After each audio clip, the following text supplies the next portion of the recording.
Pemandu lori mabuk ditahan orang awam langgar beberapa buah kenderaan. You mabuk ke? Haram mabuk kah? Habis kenapa you langgar semua kereta? You langgar kereta. Sikit mabuk ya. Habis semua kereta dia.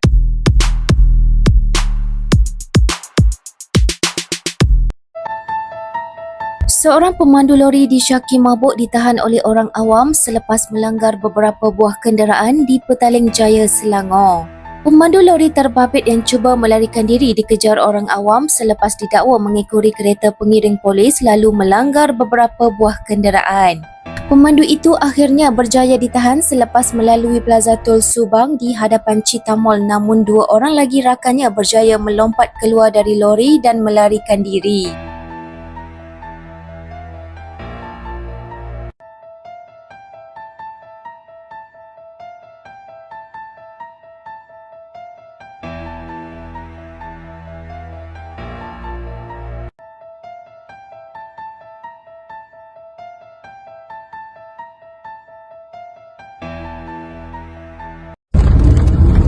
Semua dia langgar ni. Jadi, relax.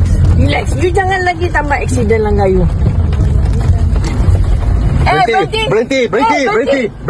Berhenti sekarang. Sekarang you berhenti. Berhenti. Hey. Berhenti.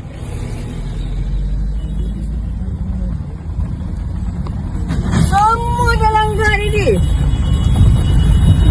Habis.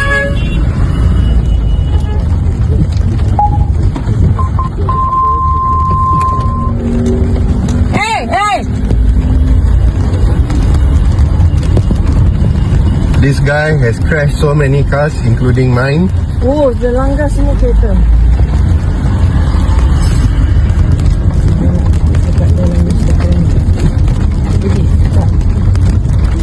Jadi dia letak dalam Instagram.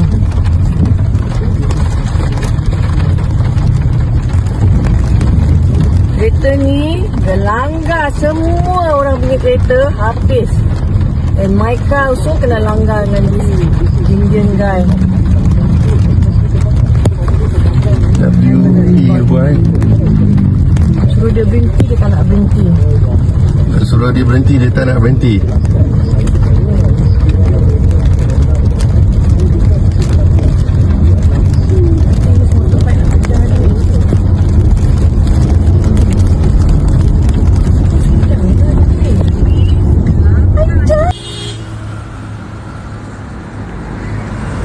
Berhenti. You mabuk ke? Haram mabuk kah? Habis kenapa you langgar semua kereta? You langgar kereta. Sikit mabuk ya. Habis semua kereta dia langgar. Polis? Tengok ni mabuk ni.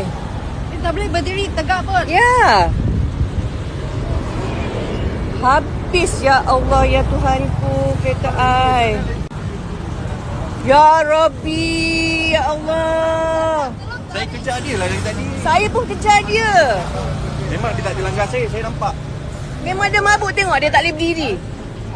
Kawan dia, dua orang dah lari. Berapa orang yang langgar? Dia dah keluar tu kan?